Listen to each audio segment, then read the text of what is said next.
Alright bro, I've got this job for you, like for definite now. Like, I'm with the car. So it's diesel, 2006 Honda FRV. So basically I've got no indicators on the this is me putting the hazards on. I've only got one side flashing. Same with the stalk. If I put in the key now.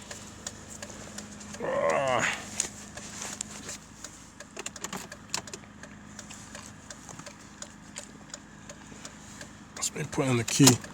Ignition on. Turning off the hazards. The voltage is too low. Waiting for the connection. That's just the Bluetooth. Voltage is too low. Maybe that's why it is as well. No, bro, because I started it and it didn't make a difference. So that's indicating right. It's got nothing. Indicating left's fine. I took out this plug behind the ECU from YouTube research.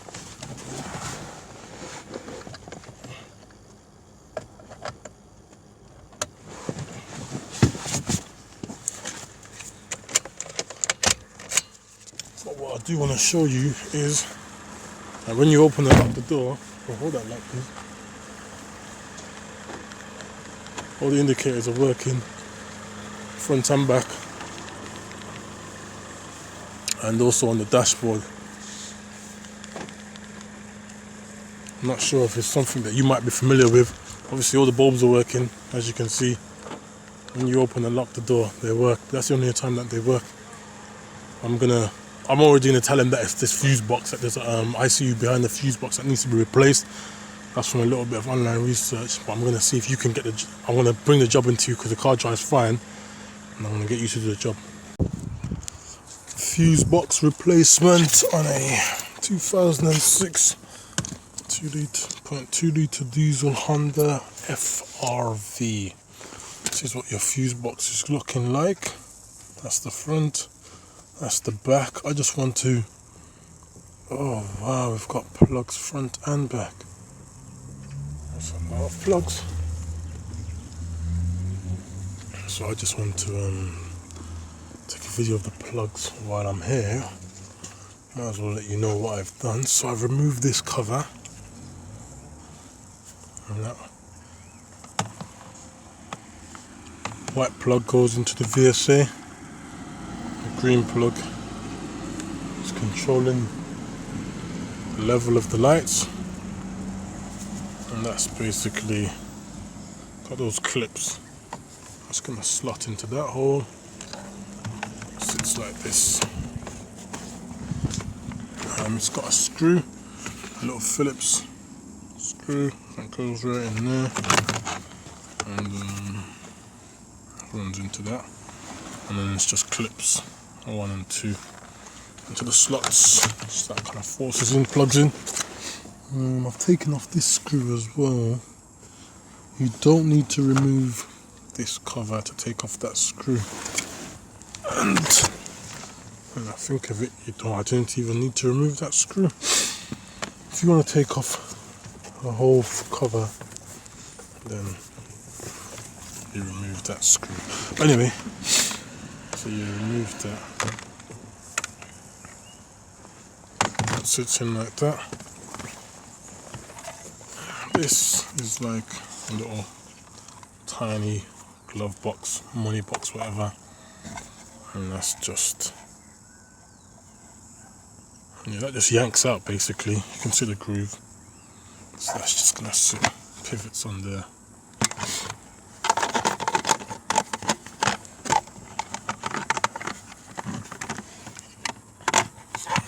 Yeah, slides in.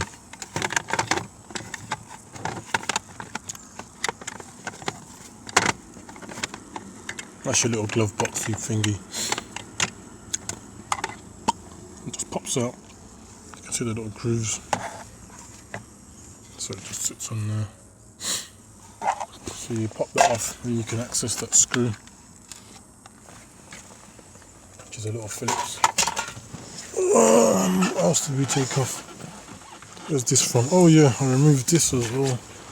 This is just a bunch of clips. This is the cover to the bonnet latch, and that's gonna go like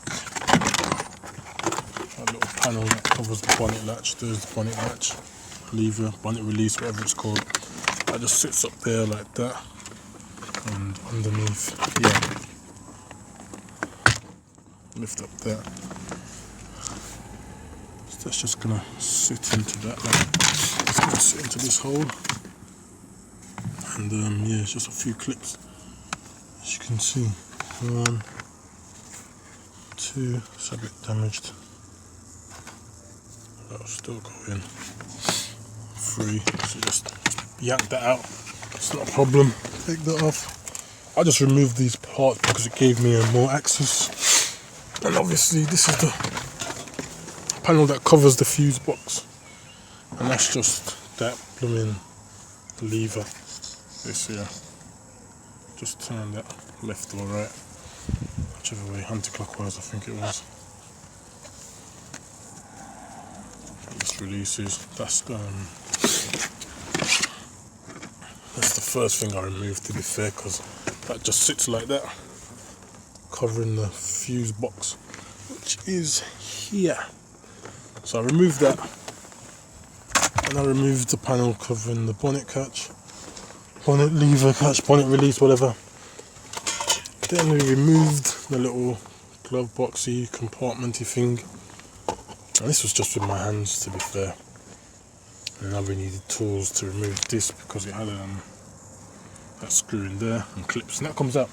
Okay, cool. Fast forward to the part that I'm going to do, which is the fuse box. I just wanted to just get a picture of these plugs so I can ensure they go out the way they came in, or they go in the way they came out. These ones are for the V. Let's see, I'm not to worry about them, it's just those big thick green ones. And this one has got the relays and the fuses already, which is fine. You can see them two there. Then that's a green. Oh yeah, they're all green. Anyway, let's just get a quick video of the plugs. All these plugs need to come out. This should be straightforward. It might look a bit intimidating, but you can see from the patterns that they can only fit into the places they've come out of. See if I can show you a release. I can show you a release on where the phone rang. Show you a release on this one. It's just, see if I can zoom that. If I can, okay, yeah. Oh yeah, and I used this. Get behind the gaps. So yeah, you're just pushing that tab down here.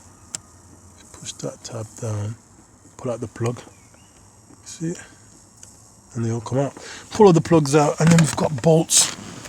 Oh, nuts, sorry. Got a 10mm here. And if you can see that on the video. 10mm there, and then there's another one in the corner just behind these wires. Can you see it? Yeah, there. 10mm nuts.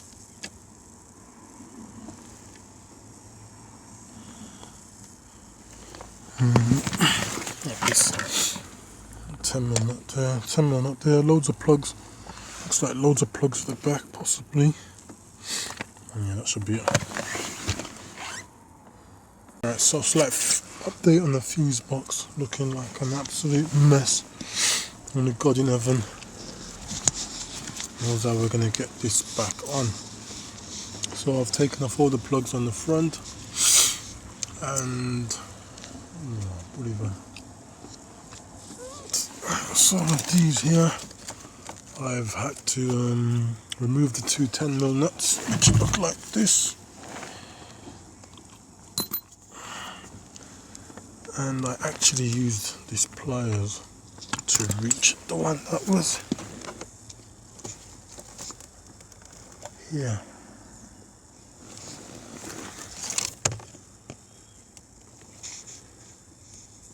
Let me see where my finger's pointing. And yeah, this one. It's because of the metal frames and stuff. Makes it a little bit awkward, but I kind of reached it with this long nose and gripped the nut and it was able to twist out. But anyway, yeah, you get it out. It's not the biggest deal. You can use anything to get it out, to be fair, but yeah, that's what I use. So now I've kind of released the box a little bit, taken off the things that was attaching it. Obviously, you'll see on yours, you'll see a few of these white plugs are all clipped into the top here. Removed them, and this was kind of attached at the bottom as well. I'll give you a better angle. Maybe some more light. Yeah, so it was attached there. So to release that little white clip there to free that. And I've let the box drop, as you can see. So it's like facing forwards, and then that was what gave me access to the plugs at the back. So these are all the plugs at the back. I think I'm down to my last one now. See if I can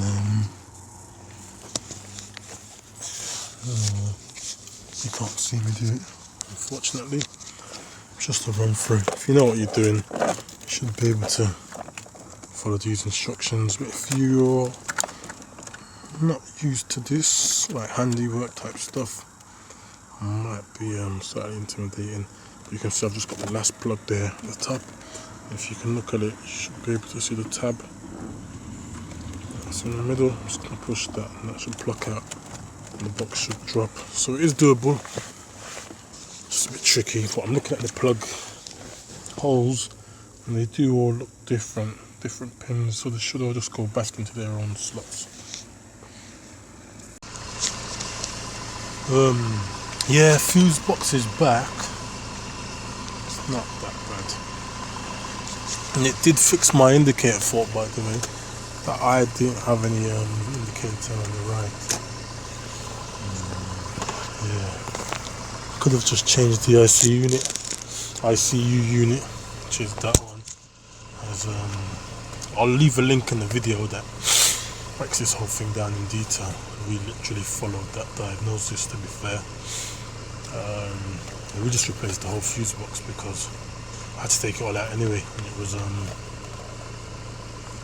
similar to getting the ICU, and that did solve the fault.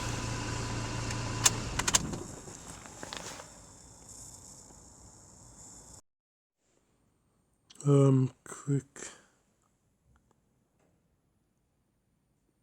diagram of the fuse box. Obviously you're only going to need to access the front at this stage.